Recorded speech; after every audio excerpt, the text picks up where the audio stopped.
All right, sports fans, how's everybody out there doing? William Martin coming at you one more time here on YouTube with another edition of the 300 Pounds of Sports Knowledge Podcast. Now, unfortunately for the Los Angeles Lakers, they find themselves at the point of no return. As for the second consecutive year, they are on the brink of elimination courtesy of the Denver Nuggets. Now, after dropping the first two games of this series in Denver, the Lakers returned home last night seeking to get back into the series, but instead, the Lakers got more of what they've been getting from the Nuggets over the last two seasons, which is simply they don't have an answer for Nikola Jokic while also having a bird's eye view of a team that is simply better than them. Now, after beating the New Orleans Pelicans to secure the seventh seed in the Western Conference during the NBA's play-in tournament, LA definitely had to be feeling good about themselves, but that good feeling has quickly evaporated. In each of the three games this series, the Lakers held double digit leads in the first half, only to see the Nuggets walk them down in order to take the lead back and ultimately win the game. But of course, the most heartbreaking loss for the Lakers had to come in game two, where they had that 20-point lead on Denver. And then, of course, that Jamal Murray shot over Anthony Davis as time expired.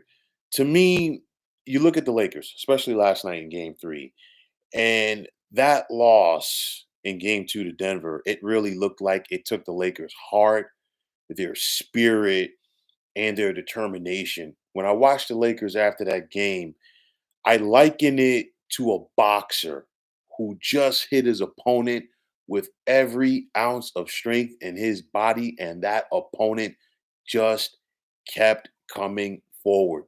You look at game two, the Lakers hit the Nuggets with their best fastball, and they still came out on the wrong side of the ledger. Now, yes, the Lakers have had a double-digit lead in each game, but even with that, you kind of got the feeling, and it looked like the Lakers knew this as well, that they were just keeping the seat warm for the Nuggets.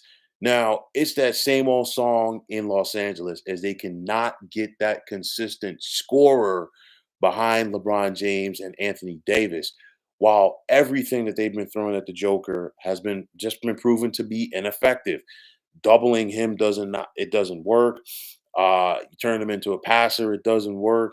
He just simply goes out there offensively and is making the right basketball plays. And time and time again, he is making Los Angeles pay for it.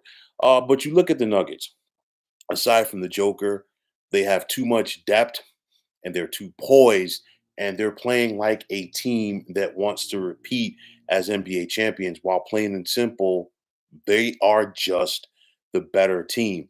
Now, of course, when you talk about a team that's struggling, the first thing you're going to do, you're going to look at the star players, but you're also going to look at the head coach. And in this case, Darvin Ham for the Lakers.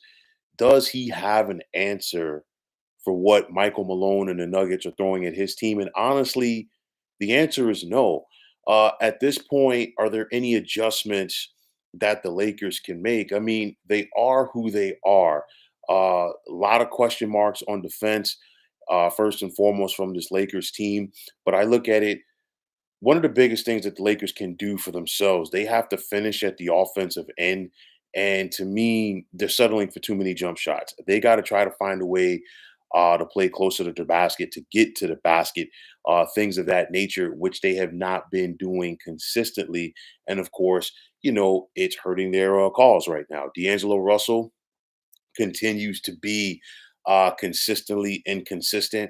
We saw D'Angelo Russell, have a solid game in game two in the loss to the Nuggets, in Denver. But then in game three last night, he came back and he did not play well at all, to the point of a big goose egg on the board, 0 points on 0 of 7 shooting. So you look at it, and of course, the question is going to be, will the Lakers be able to avoid getting swept? I think the Lakers. It's either going to be one or two things for me tomorrow night with Game Four with the Lakers. I think either they come out strong, and it's one of those scenarios where kind of like the same old song where the Nuggets just walk them down and walk them down and take over the second half. Or I think the Lakers might just come out lifeless because again, for me, their heart was taken away from them in game two. That was as tough can get. And it's very difficult to get back up for a game after that, after you lost in such fashion. The great ones, can find a way to do it. And unfortunately for the Lakers as a team, they were not able to put it together for four quarters. But like I said, Denver is the better team. And I've said this throughout the season. Denver has the most complete starting five, in my opinion, in the NBA. And it's one of those where I continue to say it about Nikola Jokic. He's a guy where, yeah, you can go out there and say, you know what, we're going to try to limit him to 15 points. But more often than not, if the Joker gets double digits in assists, if the Joker gets double digits in rebounds, more than likely the Nuggets are going to win. Jamal Murray, and this goes back to the bubble 4 years ago. Jamal Murray is a playoff guy. He knows he's one of those guys. The brighter the lights, the better that he plays. And you just look at the Nuggets' run to the championship last year, and he has picked up exactly where he left off right there.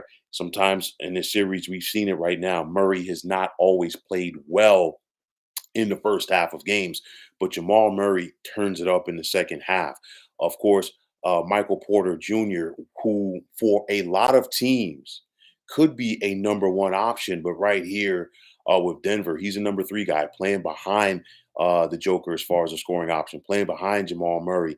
And you look at what he's able to do. And then, of course, Aaron Gordon, another former lottery pick, of course, once upon a time by the Orlando Magic. And, he torched the Lakers last night to the tune of 29 points and 15 rebounds. And then there's KCP. Of course, he was a part of that championship team for the Lakers back in 2020, arguably the best perimeter defender in the NBA right now. Once again, he's a vital part of this team. But like I said, the Nuggets just have the better team. They have the better coach. They have the better team overall. And that's not a slight to Darvin Ham, but at the end of the day, it is what it is. So I think the Lakers are really, fighting an uphill battle. I think any chance for them, in my opinion, to win this series went out the window in game number two, barring injuries. Okay. I think the Nuggets are going to repeat as NBA champions as long as they stay healthy. On the flip side, sometimes you just have a team that you do not match up well against. And that is what the Lakers are currently dealing with the Denver Nuggets. They do not match up well against this team. They really don't have anybody to stop Nikola Jokic. You look at the other talent and the depth that I just mentioned in the starting lineup alone. And, once you get past LeBron and once you get past Anthony Davis, the other guys on that Lakers team are simply consistently inconsistent. And this is not the time of the year in the postseason where, you're talking about guys being inconsistent. You got to bring it. And if you don't bring it, guess what? Your season is going to be ending very quickly. I know there's going to be some people out there that are going to say, well, maybe the Lakers should have lost that game to the Pelicans so they could have gotten Oklahoma City. But at the end of the day, your flaws in the postseason are going to rise to the surface. And that's one of those things. The Lakers played good down the stretch, but the Western Conference has been so doggone good this year. Remember, you had Golden State finish 10th in the play in. Finish 10th in the Western Conference and go to the play-in. Golden State was 10 games over 500, and that's something that a lot of that gets lost in the shuffle. Out of the 15 teams in the Western Conference, only 4 of them finished with losing records this year. So again, that gives you an idea of that depth. The bottom line is the Lakers are not a championship team. They are a playoff team, but they're not a championship team. There's a big difference in that. The Nuggets are a championship team. They're the defending champs. They're playing like it. They're playing like a team that knows that they have the number of their opponent, and they're focused on making that run back to the championship.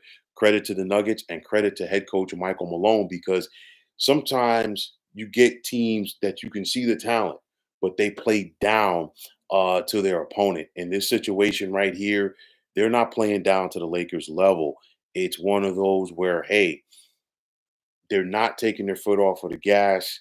They see the end of the tunnel as far as getting past this series, getting on to the next round, and trying to make that push to a championship. And they've got a good opportunity to close out the Lakers tomorrow night in LA. It's a bad look for the Lakers right now, a bad matchup all around, as they simply do not have any answers for the defending champs. So, folks, that is going to wrap it up. And as always, I want to take this time out to thank all of you for tuning into the 300 Pounds of Sports Knowledge podcast here on YouTube. I want to take this time out to thank all of you fine folks out there for tuning in. And if you have not already, please feel free to subscribe to this channel. Now, if you're on the X, formerly known as Twitter, please feel free to follow me at 300 Pounds of Sports. And like I always say, if you follow me, it will be my pleasure to follow you right back. There's also the sports discussion group on Facebook at the Sports Depot 365. You can check it out. Drop a line and be a part of one of the better sports debating sites going on social media. So, once again, fine folks, my name is William Martin, and I am signing off. And I'm saying take care and have yourselves a wonderful day.